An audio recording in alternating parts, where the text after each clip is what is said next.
I hit the road at sunrise, wind whispering in my ear.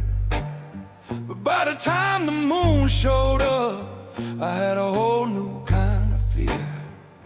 It ain't the highway haunting me, it's my backside begging mercy. Riding blues behind. Oh Lord, feel like I'm sitting on a sword. Every bump's a battle cry, every mile I wanna cry. Riding blues behind, can't ignore. The seats are soft as granite, the road don't cut no slack. I swear my tailbone's screaming, boy, you ain't coming back. Every pothole's a devil's laugh. My cheeks just wanna break in half. Oh, saddle sore and broken, my pride's been overtaken. Riding blues behind. Oh Lord, feels like I'm sitting on a sword. Every bump's a battle cry, every mile I wanna cry. Riding blues behind, can't ignore.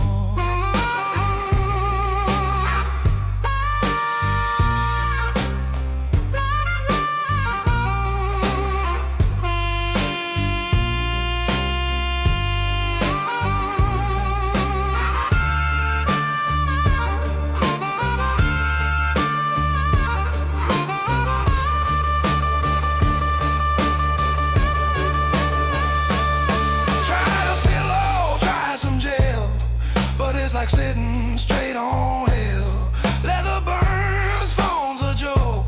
Lord, I'm riding on the pain I stole. Hello.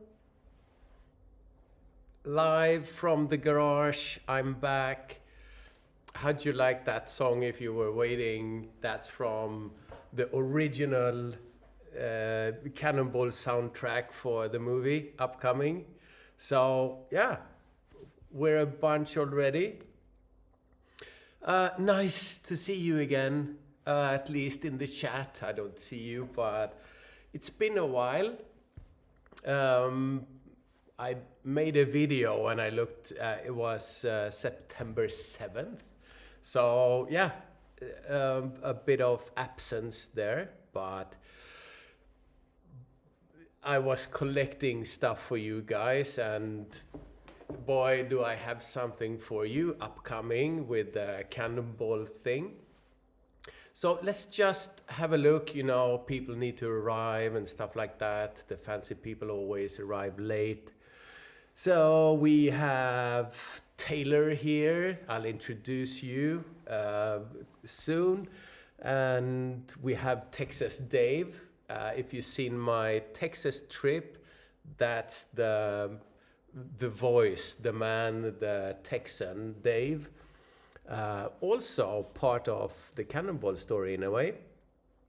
So Alban, Jack the Faller, Jonas, Michael, Gypsy, Jay Rides, and everyone. And Taylor's got his IPA, or double IPA even. So, and a local girl, hello. Sparks of Joy motto, that's nice. And yeah, so it's a bit of a catch-up, since I've been absent for a while. And also the season is sort of ending. November tomorrow and everything. And this year has been the craziest so far, which means the most fun, of course, but with a bit of bad conscience towards work and family. But yeah, I started my own channel and things happened, and I sort of grown used to making one big trip every year. We did the Balkans and the Turkey and Tanzania and UK, each 1 year at a time. This year, it's been crazy. It's been with events going on starting in January with a expo and adventure expo. Yeah, that was end of February, never mind, and all these events and ABR festival. But in between that, Texas, big trip with my journalist friend Yuan, ABR festival, then Romania, 3 weeks, and then I had planned for the Gotland Grand National. I decided early for the Gotland Grand National because I have the AJP, as you can see behind me. But something came in the way, so to speak, these gentlemen. So where to start, really? Taylor says Texas Dave is a rock star, and if you might not know that yet, but yeah, we're all honored to have you here. So, but I'm going to focus a bit on the Cannonball because I go on trips here and there, and these adventure trips, and that attracts attention among my friends and so on. Oh wow, you went on a trip to Romania, how nice, and it's beautiful there and everything. But when I went, grüß dich Gerhard, willkommen. But with the Cannonball thing, somehow it attracted a lot more attention from people that not that interested in motorcycling and adventures, because it has so many parts or angles. So, and everybody knows the Cannonball sort of concept. It started, the Cannonball, and I'll explain that. You get to learn a lot about that in the video that I'm making. So I'm reading the chat and trying to talk at the same time, so blah, blah, blah.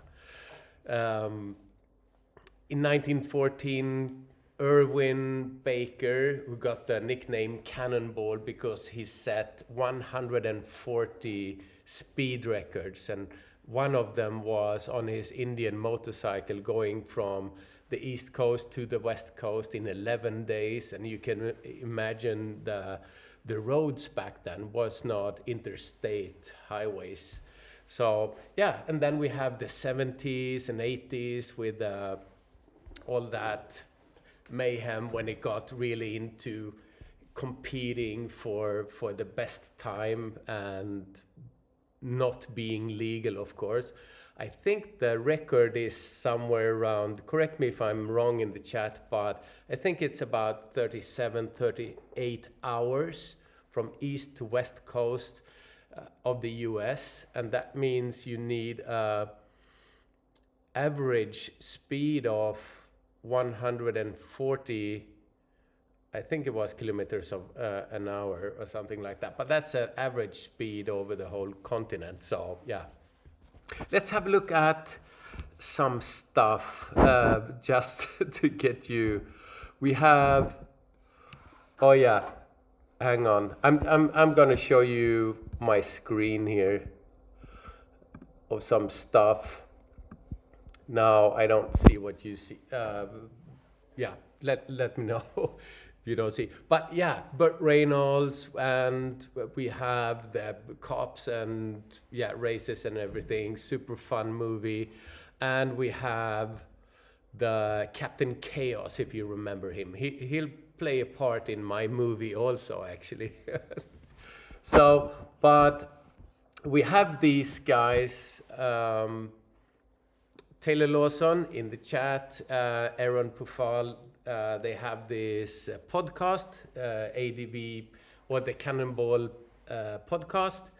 I was in that podcast with Taylor in June, I think it was, and I got the question, because I didn't know they were arranging this thing, but I got to know that we're making an adventure Cannonball Rally in the US, and we want you to be on board.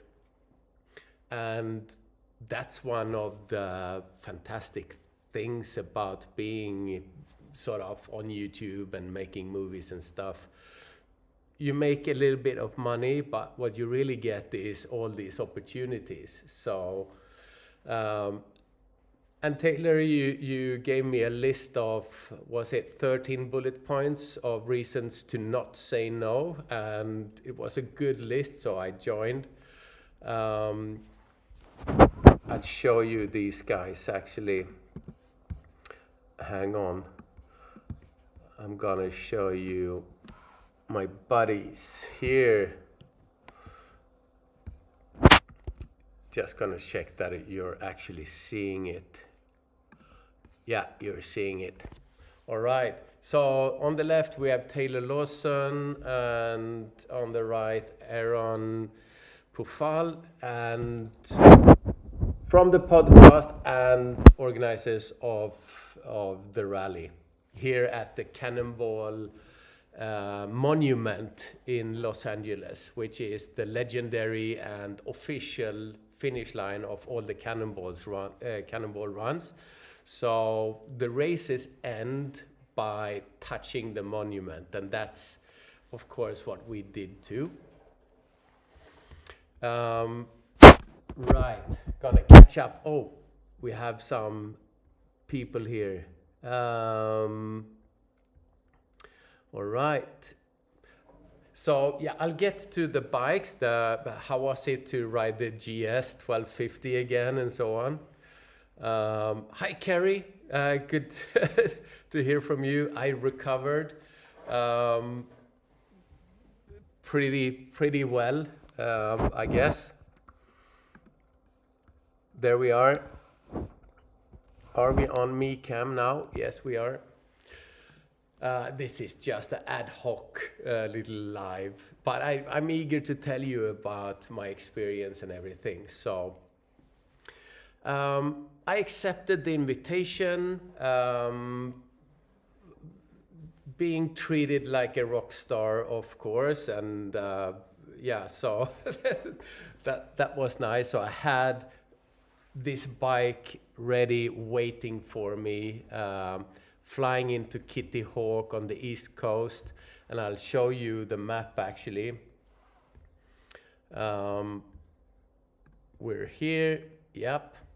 All right, so the Cannonball ADV Rally is not the classic shortest time from coast to coast, and that's the only thing that you're trying to beat, but instead it's the rule book is legal, but then of course you get horns and so on. So, but it's a legal race, and it's divided up into 8 days.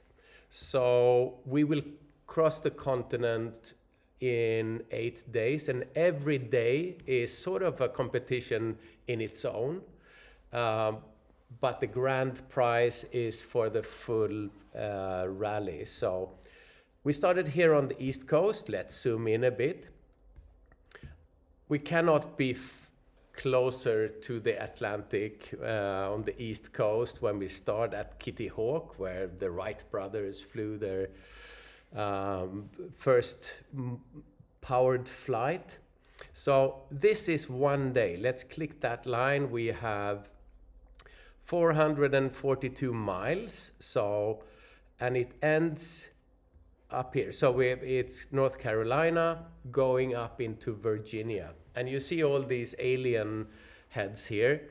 The full race is 100 checkpoints. And the way it works is that you have an app on your bike, and it's loaded, preloaded with all the checkpoints, but they are not sort of taken yet. But when you arrive GPS wise at the location of the checkpoint, you get that point. And all the points are interesting things to see. This is the Cryptozoology and Paranormal Museum, Tugboat Dan. We have installation of some sort here. So you need to reach all these places, and you will arrive at the hotel each night. So for this 2025 rally, everyone stayed at the same hotel every night. So this is one day. We also have extreme checkpoints. All of these are 10 points each when you get them. But then we have extreme checkpoints, which is a bit off track. And these are 21 points. But that means that you have to spend some extra time. You have to get off the bike in some cases, and hike to the place and bring your checkpoint app to get that point. And then there is a final point, and that is the shortest time between the starting hotel and the day's finish line, which is the next hotel. So if you have the shortest time there, so that sort of brought up some strategy thinking here, of course, because if you go for the extreme checkpoints, you might not be as fast because that takes time. So someone else might end up taking the fast, which is 25 points. This is 21. So yeah, a lot of strategy there and some interesting tactics came up during the event. So I'm just gonna check the chat a little bit. Gonna pop up this chat and make it like this. All right. All right, Lars from Cincinnati. All right, nice. So, and we have 8 of these days, and they're between, I'm talking kilometers now, between about normally 700 kilometers up to the longest stretch was 1,200 kilometers.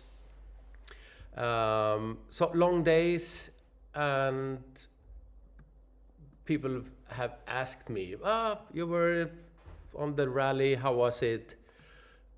And I just say fantastic, because I don't know really how to express it. It's so much. I mean, crossing this full continent and everything, with all the different sceneries that you get to see, the camaraderie among the competitors, but also the rivalry among certain, and yeah, the level of or competition in this thing.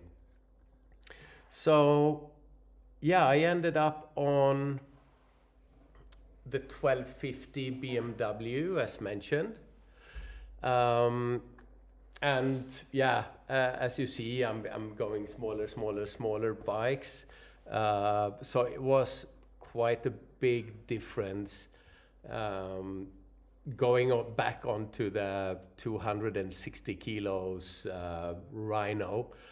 But it was actually the perfect bike for the job, because looking at the map again, the eastern half of the rally, or the states, is, of course there are off-road tracks, but these tracks were mainly tarmac or asphalt.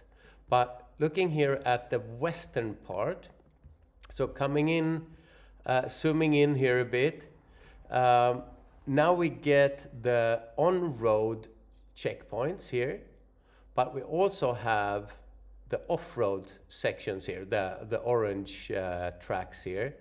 This is actually at 3,500 meters of altitude up here. So, and the extreme checkpoint. So you really had to think about strategy here. But me being a mud pig, I like the off-road, so I took as much off-road as I could.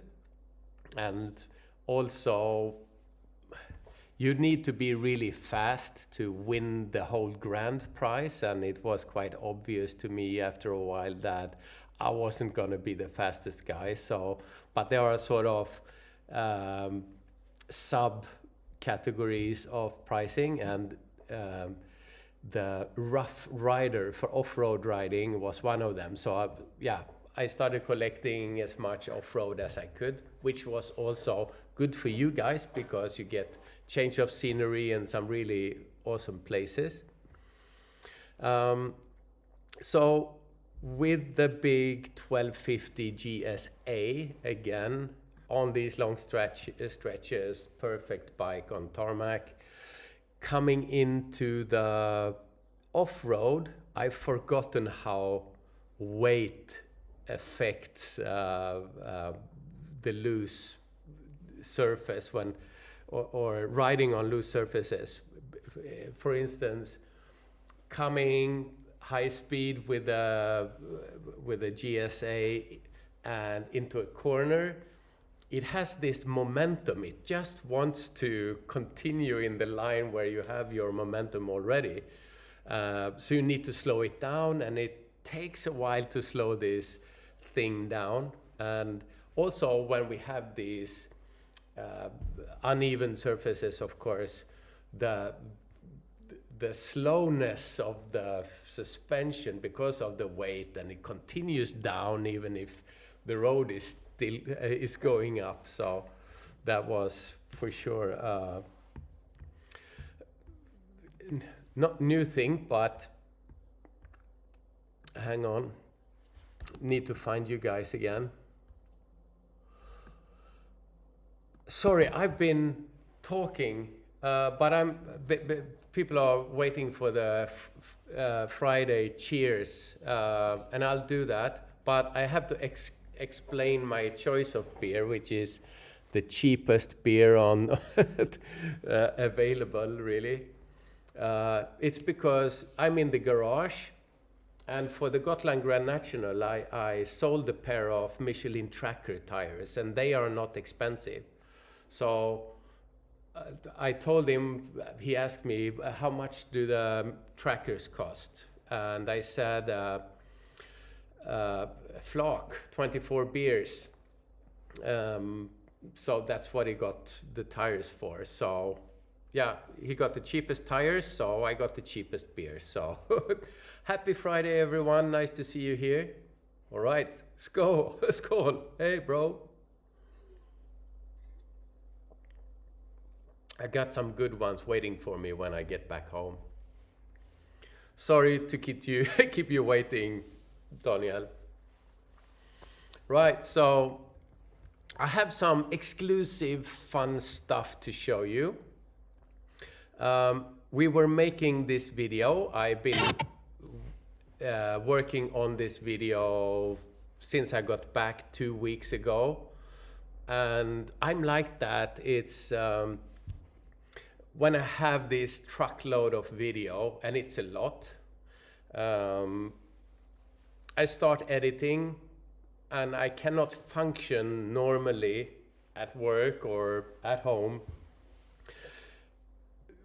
until the movie is finished, because and also with the jet lag coming from LA back home, 9 hours. I wake up at 2-3 o'clock in the morning. I go up editing from 3 to 7, go to work, fall asleep over lunch, continue editing in the evening, and so on. And when I'm not editing, I'm still editing in my head, thinking about stuff. So this is what the entire project looks like. Oh, sorry, I have to show you the images also. So this is the whole movie. It's 1.5 hours long, with where I had to sort of compress 10 hours of riding into 10 minutes of riding, 12 hours of riding every day into 10 minutes. And yeah, you can see some glimpses here, and this was a very interesting situation, of course. It cost me a bit of money, but with any production, the good scenes have a budget, and I really got my money's worth from this scene for sure.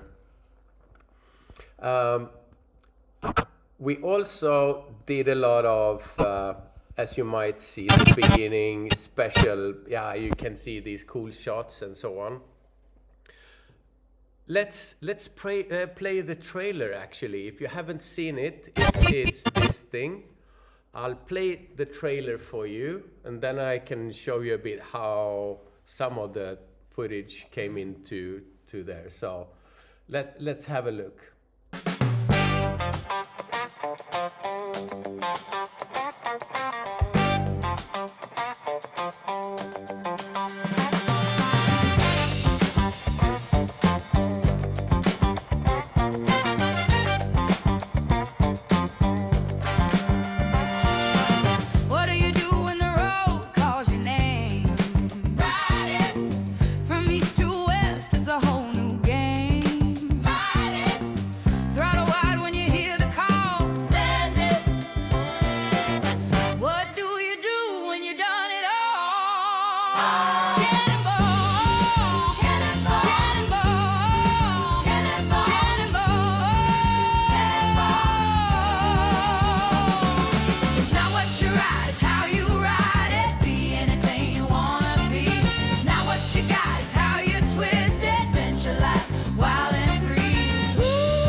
So there you have it.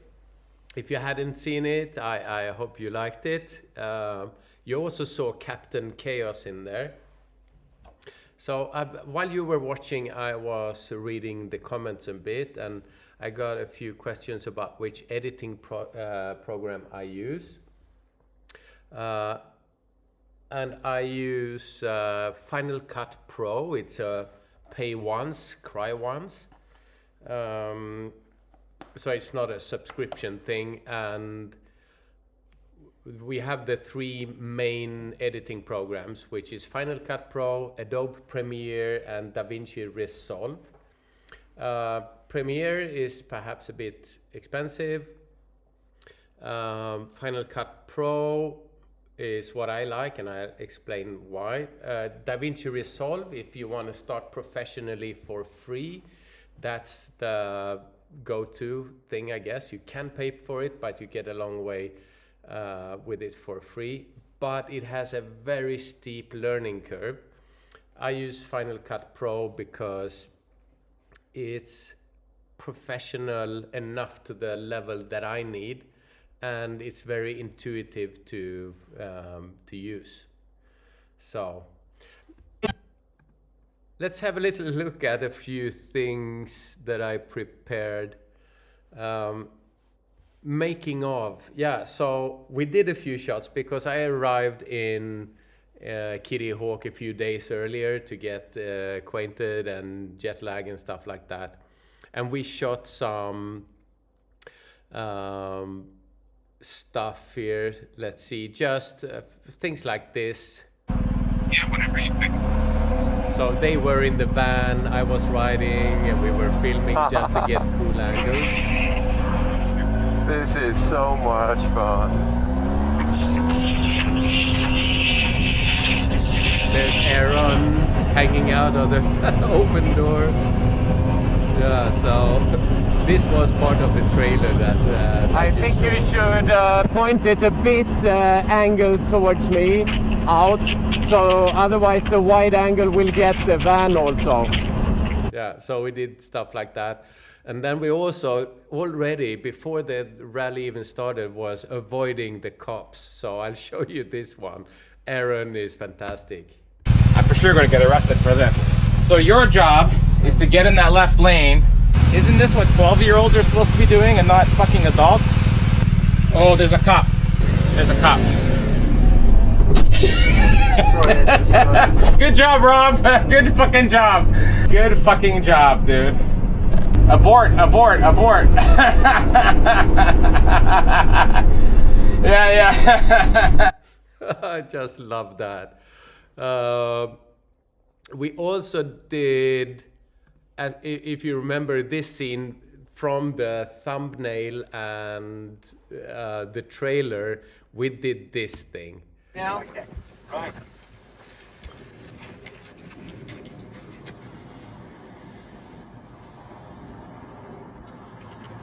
But this was fake, of course. This was an old sign with a lot of bullet holes and stuff that was discarded.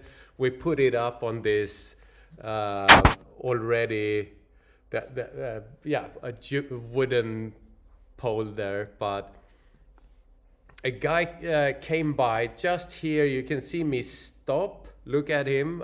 We didn't get the shot, but it was a BMW cab coming there with the guy being furious. What are you doing? You're spraying on these things. So, and I mean, we're in Los Angeles at this time. You're in the fucking shot. Get out. So that was hilarious. So, and I also got to meet a few. I'm not sure if you are here. Let's see. Right, let's see, we have, oh, hang on, settings, I don't want to be in settings. So we had a guy who's following all of us YouTubers, all the YouTubers from motorcycling. So funny guy called Sam Hill from the US.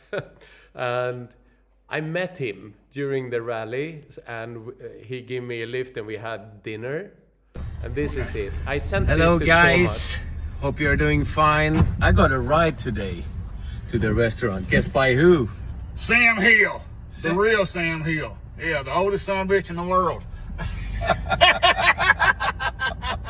Hi guys. Isn't that hilarious? And then also, of course, my buddy also showed up and surprised me. Outside. 3, 2, 1. And here he is, Texas Day. Hey, how you doing? Good to see you, Robert. Yeah.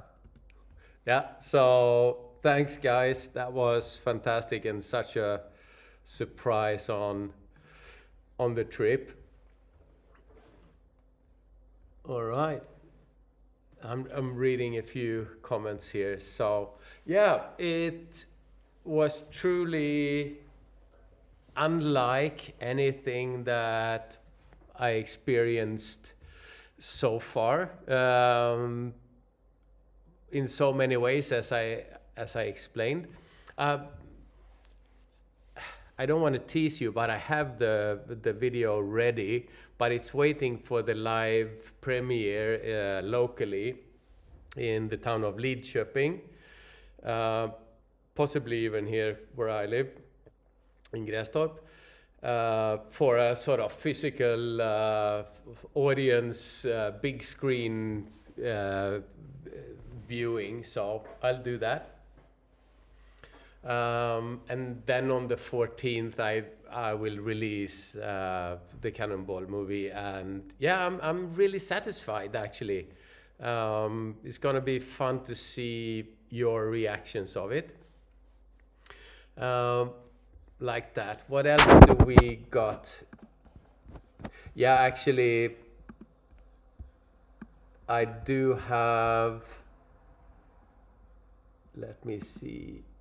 Yeah, I was supposed to be at the Gotland Grand National and with this bike, but I couldn't, so I I lent my bike to my friend instead, not knowing that this year was gonna be the muddiest year ever at the Gotland Grand National. So this is what it looked like, complete mayhem. This is the most famous picture from that race, where it was over 420 bikes that could not finish even the first lap, out of 3,000 something bikes. Yeah, this is what it looked like, and my bike was there too, looking like this, pretty much. So, and it got stuck there also in the mud, and was, yeah, lifted out during the night later. So that's what I have behind me now, actually. A pristine bike, really. I found half of Gotland in everything there, but I've been spending the week polishing with everything that I got, like that. So yeah, it was nice. So yeah, this hectic year, or sorry, this fantastic year in my YouTuber career and adventure career, because even if I didn't film anything, the trips were fantastic.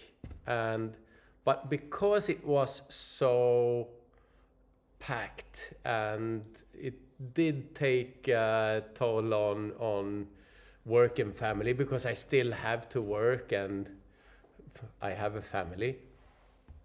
I have made 0 plans from here, so I have nothing on my schedule at the moment. There's a lot of things I can do, but I have sort of deliberately not decided on anything yet, just to have the feeling of a clean schedule and I can do what I want. So yeah, that'll be fun. But we're looking, if I'm going somewhere, I'd like to change things up. So now I did the US twice this year, and next trip will probably be something completely different. I'm going in the other direction, I think. If we're going nearby in Europe, I'm thinking about taking the AJP back home to Portugal. Also meet the DMD guys that I've sort of known now for a couple of years but never met, so that would be fun. And yeah, so Portugal and so on. But we also have an invitation to, I say we, me and my bike perhaps, to Pakistan. So that would be super awesome also, completely different. And as Taylor mentioned here in the chat, we have the Cannonball 2026. This is an annual event now, at least once a year, I think twice a year even.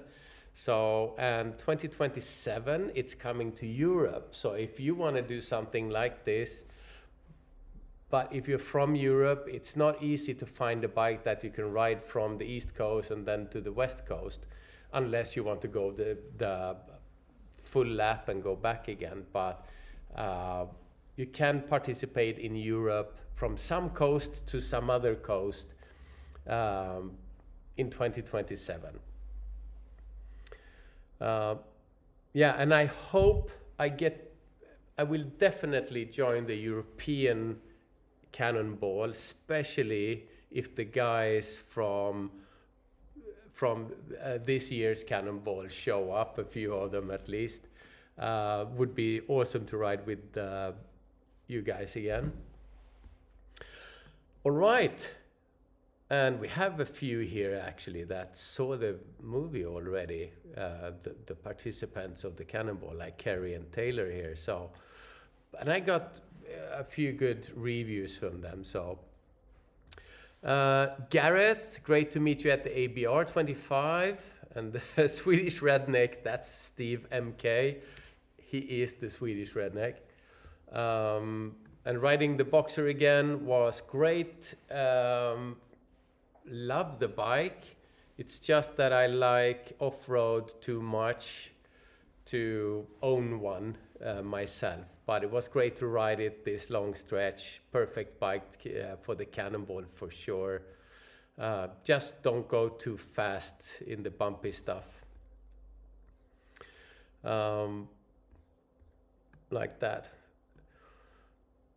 Okay.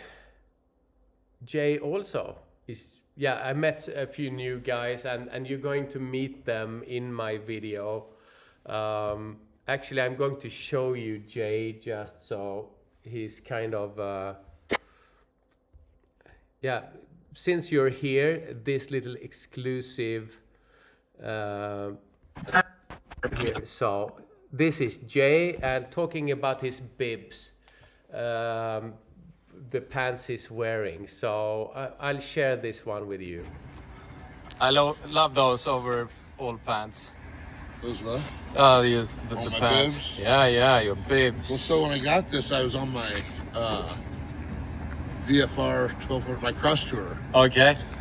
but my Alpine Star boots, I couldn't shift.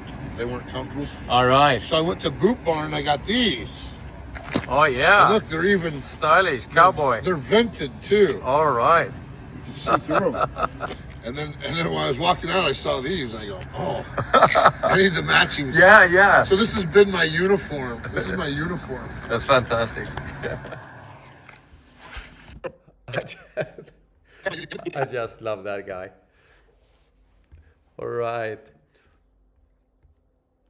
When am I coming to the UK again? I have an invitation to the ABR festival. So if and when I come to the UK again, I think it would be end of June during the ABR festival. But I said last time, because I flew in last time, just for the event and then flew back. Coming again, I'd like to come on my bike and do the trails and stuff like that. First time at the ABR, you don't need to bring a bike. You don't even need to ride because it's Thursday to Sunday. You cannot even go through everything worth seeing by foot. I mean, we had some 20,000 people there, and yeah, so that was good. Next time I'd like to come with my bike and everything. I'm offered to make a presentation, but the only problem is it's such a hassle to get over to that island. I mean, back in the days, we had ferries straight over to the UK from Norway, from Sweden, from Denmark. But now I have to ride all through, down through Sweden, Denmark, bit of Germany, Netherlands, Belgium, or no, Netherlands is enough. You can take a ferry from there or the tunnel and then up. So it's just a hassle. So I need so much more time to get over there. So, but I definitely want to do that again. Love UK, love the beer, love the people, love the country. So, yeah, the Yorkshire Dales. Yeah, that's the problem actually. When we ride in different countries. We went to Turkey, couple of weeks, huge country. I get messages, why didn't you see this? You should ride there. This is the best place, and so on. So every country deserves to be revisited and revisited. So, but luckily, I have all my life in front of me. So I'll definitely do that. Same with UK. We sort of took a smorgasbord round. That's the Swedish smorgasbord. You go several, like 4 or 5 plates. So the first round, we just got tasters of the different regions and could not really deep dive into to anything. But second round, you can really pick your favorites. So I'll do that for sure at some point. Channel tunnel from Calais, absolutely. All right, dance with the king penguins. Yeah, but I mean, I've ridden parts of Europe, not done with that yet. So many places to see. Did a little taste of Africa. Unamoto is going down through whole of Africa. He's really excited. I'm not sure I'm that brave. I'd like to do the southern part of Africa at least, Namibia, Botswana, and yeah, the southern parts, and South Africa, of course, and stuff like that. That would be fun. Not the northern parts. That's just too rough, I guess. I'd like to do South Africa. I'd like to do Asia, which would mean northern India, Vietnam, Australia, of course. Yeah, so many places to ride. So yeah, Wales, love to go back there from the ABR for sure. If I come on a bike, that would mean that I would ride some in the UK, then do the ABR, and then ride some more, and then go back home to sort of make sense of that long trip.